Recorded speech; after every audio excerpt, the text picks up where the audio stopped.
ভাই বাবা জীবন, পর্দার আড়ালে মা বোনেরা,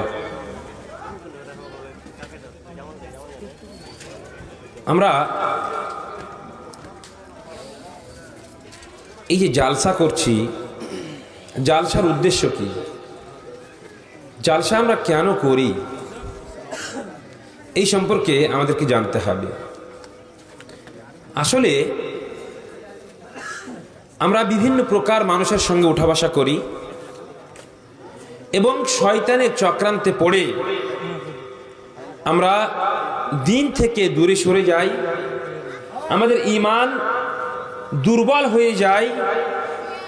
তাই আমাদের ঈমানকে প্রবল করার জন্য, ঈমানকে বৃদ্ধি করার জন্য এই জালসা হয়ে থাকে। তাই আল্লাহ রাব্বুল আলামিন কোরআনে কারীমের মধ্যে বলছেন,